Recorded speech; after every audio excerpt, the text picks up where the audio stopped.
Tidak hanya di Power Rangers, bahkan di Kamen Rider series pun punya banyak hal yang dianggap membingungkan, sehingga membuat para fansnya menjadi berspekulasi sendiri.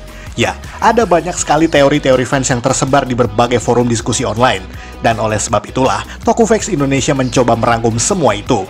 Episode ini mungkin akan sangat menarik sekali, sebab akan banyak teori fans yang mengejutkan yang mungkin belum pernah kalian dengar sebelumnya.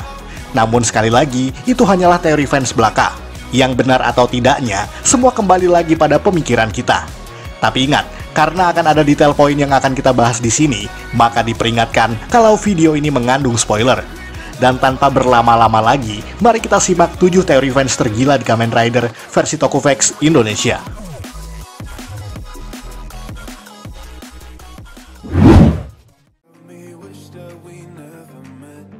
Otoya Kurenai adalah seorang miliarder Kamen Rider Kiva.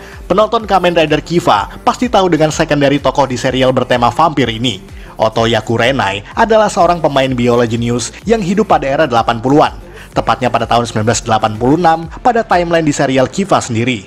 Otoya digambarkan sebagai pria dengan kehidupan bebas, selengean, dan bertindak sesuka hati sampai menyusahkan orang banyak. Dan buat para penonton serial ini, pernahkah terpikir bagaimana seorang Otoya bisa hidup? Artinya, dari mana sumber penghasilan untuk kehidupannya sehari-hari? Hal itu sangat membingungkan bagi para fans. Satu-satunya teori yang masuk akal tentang sumber penghasilannya adalah mungkin saja Otoya adalah seorang miliarder. Kenapa bisa? Bukti pertama, bahwa pengguna Kamen Rider Ixa ini hidup di sebuah mansion atau rumah mewah yang bergaya Eropa. Yang kedua, pada episode ketiga, Otoya pernah kalah berjudi di sebuah kasino, dan justru membayarnya dengan sebuah lagu yang ia anggap berharga miliaran. Bukti bahwa dirinya memang violinis yang berbakat dan hidup dari royalti atas lagu-lagunya. Ya, walaupun bisa saja Otoya berbohong sih, tapi itu mengarah pada bukti ketiga, yakni Wataru. Ya, dikisahkan bahwa Wataru yang merupakan anak tunggal dari Otoya kemudian menghabiskan hidupnya di mansion peninggalan Otoya. Wataru pun tinggal sejak kecil dan sendirian, bahkan tanpa bekerja, namun tidak punya masalah finansial. Dari mana anak tersebut bisa hidup? Satu-satunya alasan yang masuk akal adalah karena Wataru hidup dari peninggalan kekayaan hasil warisan dari sang ayah. Mungkin juga kalian berpikir bahwa bisa saja Wataru hidup dari suntikan dana oleh sang ibu yang merupakan seorang ratu. Tapi ingat, Maya sang Queen Fangayer adalah ratu yang terbuang, yang pastinya tidak mungkin punya warisan harta apapun. Masuk akal kan?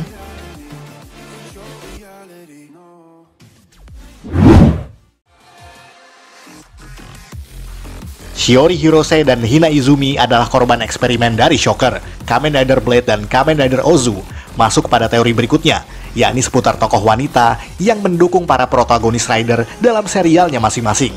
Dan seperti yang kita ketahui, bahwa ada kesamaan antara dua tokoh wanita cantik ini, yakni Shiori Hirose dan juga Hina Izumi, di mana mereka dikenal sebagai wanita dengan kekuatan yang luar biasa. Bisa dilihat saat Hirose ataupun Hina yang dengan mudahnya mengangkat benda dengan bobot yang sangat berat. Kenapa itu bisa terjadi?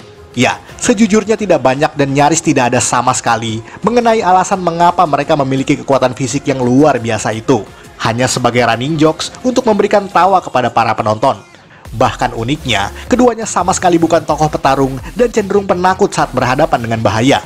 Dan satu-satunya alasan yang bisa kita yakini adalah teori bahwa Shiori Hirose dan juga Hina Izumi merupakan korban eksperimen Shocker pada masa lalu mereka.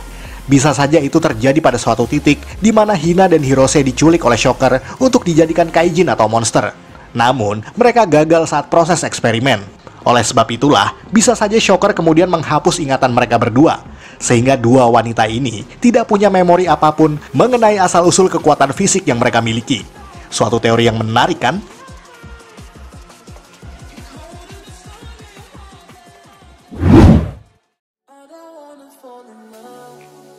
Kamen Rider Odin adalah Shiro Kanzaki, Kamen Rider Yuki. Dan ini mungkin salah satu teori yang sudah ada sejak lama, bahkan semenjak Kamen Rider Yuki tayang pada tahun 2002 lalu. Seperti yang kita ketahui, bahwa Kamen Rider bermotif Phoenix ini memang tidak pernah diperlihatkan wujud manusianya di dalam series inti. Kecuali pada spin-off Rider Time Kamen Rider Yuki pada tahun 2019 silam. Tapi itu juga tidak diperlihatkan wajahnya. Satu teori yang mungkin sudah diyakini oleh fans bahwa identitas asli dari Odin adalah sang mastermind itu sendiri. Siapa lagi kalau bukan Shiro Kanzaki. Memang, pada serial Ryuki, diketahui ada 3 orang yang pernah menjadi Odin. Dan semuanya adalah orang-orang random yang pikirannya diambil alih saat berubah menjadi Odin. Bahkan, pernah ada gambar Kanzaki yang memberi deck Odin kepada seorang pria gelandangan, yang adegannya kemudian dihapus oleh Toei Company. Namun kecurigaan terkuat yang ada di kepala para fans, tentu saja bahwa semua yang kita ketahui tersebut adalah tipuan Kanzaki semata. Yang artinya, Shiro Kanzaki sendiri yang berubah menjadi Odin. Atau paling tidak, itu adalah hasil bayangan atau duplikasi dari dirinya. Seperti versi dunia cermin dari Shinji Kido, sang Kamen Rider Yuga. Oleh sebab itu ketika Odin dikalahkan, maka Odin yang berikutnya akan tetap ada. Sebab Kanzaki mencoba membuat para rider lain berpikir bahwa Odin adalah orang lain dan bukan dirinya.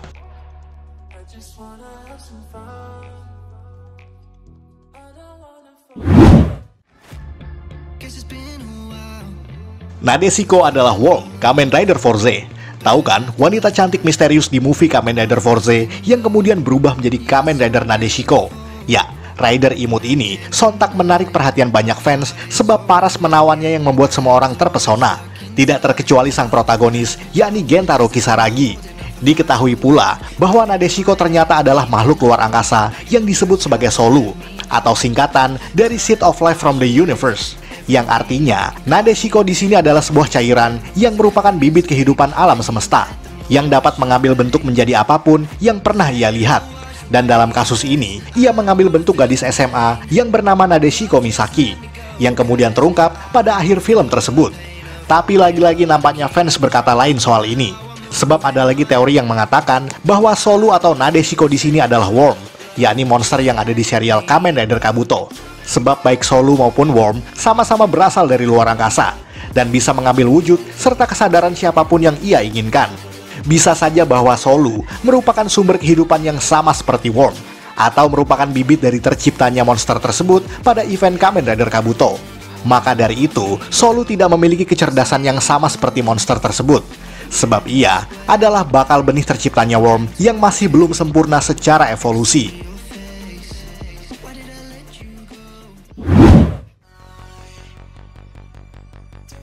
Megumi Aso adalah anak dari Otoya Kurenai, Kamen Rider Kiva. Satu lagi teori menarik tentang Kamen Rider Kiva, yakni pertanyaan tentang keluarga dari sang support woman, yakni Megumi Aso. Ya, kita cuma tahu bahwa Megumi adalah putri dari mantan kekasih Otoya di tahun 1986, yakni Yuri Aso. Namun akhir kisah dari sang ibu nampaknya masih sangat misterius, yakni tentang siapa suami dari Yuri yang kemudian menjadi ayah kandung dari Megumi. Hal itu tidak pernah diperlihatkan, bahkan disebutkan dalam serialnya sendiri. Ditambah lagi, Yuri pun diperlihatkan telah wafat pada tahun 2008 tanpa penjelasan apapun soal kematiannya. Satu-satunya hal yang masuk akal menurut beberapa fans tentang ayah dari Megumi adalah Otoya Kurenai. Alasannya, Megumi dikisahkan lebih tua dari Wataru Kurenai, yang artinya Megumi pasti lebih dulu lahir dari Wataru, bukan? Tapi pada ending kisah Otoya di tahun 1986, tidak ada tanda-tanda bahwa Yuri telah menikah, bahkan dekat dengan pria lain, kecuali Otoya sendiri. Jadi satu-satunya hal yang masuk akal adalah teori bahwa Yuri telah hamil dari Otoya pada saat itu. Namun merahasiakan hal tersebut sebab Otoya benci dengan pernikahan dan juga telah berselingkuh dengan Maya, sang ratu Fangayar. Itu sebabnya Megumi hanya memakai nama belakang Aso yang merupakan marga dari sang ibu, bukan dari sang ayah. Tapi anehnya, Megumi mempunyai adik yang bernama Mitsuhide. Hal itu pun mengarah pada satu teori lainnya, bahwa Mitsuhide dan Megumi adalah anak kembar. Apalagi Mitsuhide hanya memanggil Megumi dengan nama depannya saja, bukan dengan sebutan kakak, seperti kebanyakan saudara kandung lainnya di Jepang. Jika teori itu benar, maka Wataru, Megumi, dan Mitsuhide pada dasarnya memang saudara sedarah. Itulah mengapa hubungan antara Wataru dan Megumi memang sudah seperti kakak beradik bahkan sejak awal.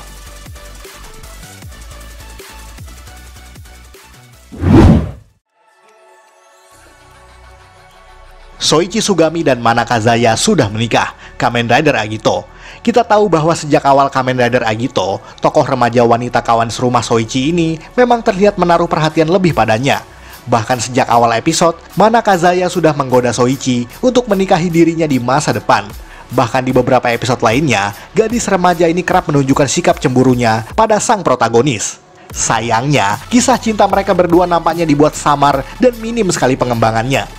Tapi pada Kamen Rider Zi-O, Mana yang telah tumbuh dewasa, kini menjadi pelayan di restoran Agito milik Soichi Sugami. yang tentu saja mengarah pada satu teori, bahwa wanita ini tidak hanya bekerja di sana, melainkan juga tinggal di tempat itu bersama dengan pemiliknya. Siapa lagi kalau bukan Soichi? Sebab mereka nampaknya sudah bersama dan menghabiskan waktu bertahun-tahun. Jadi sangat mustahil jika tidak ada sesuatu yang terjadi antara mereka berdua selama 17 tahun terakhir. Kedengarannya tidak ada yang aneh dengan teori ini, tapi tentu saja ini mengarah pada satu teori lainnya, yang mungkin mempertegas bahwa mereka berdua memang telah menikah, yakni Naomi yang merupakan waitress di kereta Denliner di serial Kamen Rider Den-O. Kenapa? Karena wajah Naomi dan Mana memang sangat mirip, sebab diperankan oleh aktris yang sama. Yang kedua, nama belakang Naomi tidak pernah diketahui, bahkan tidak pernah ditunjukkan. Yang ketiga, latar belakang tokohnya juga tidak pernah jelas dan selalu misterius. Hal itu mengarahkan teori bahwa Naomi adalah putri hasil pernikahan dari Soichi dan Mana, di mana ia memang datang dari masa depan.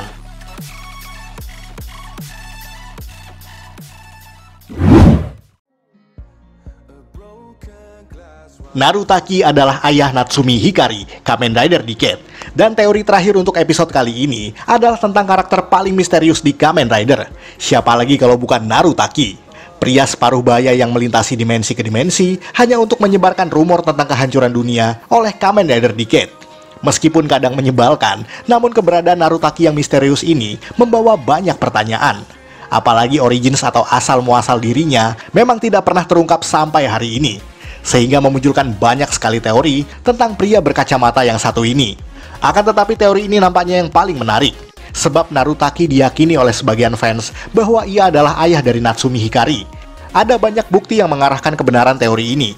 Yang pertama, karena nama belakang Narutaki tidak pernah terungkap, diikuti dengan sosok orang tua Natsumi yang sama sekali tidak pernah diperlihatkan juga, baik dari foto, flashback, dan juga yang lain-lainnya.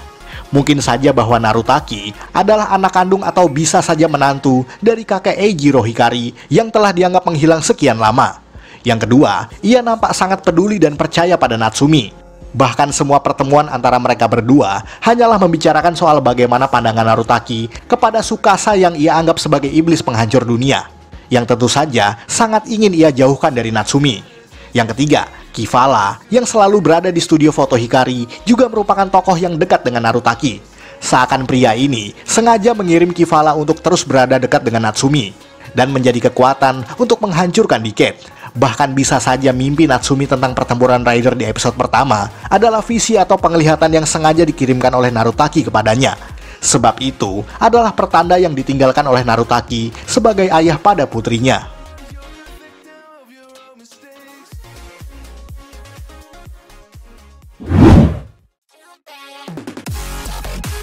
Sekian ulasan dari Tokufax Indonesia. Buat Anda yang suka dengan video ini, silahkan like dan share ke media sosial Anda. Jangan lupa tinggalkan komentar. Akhir kata, salam Tokufax Indonesia.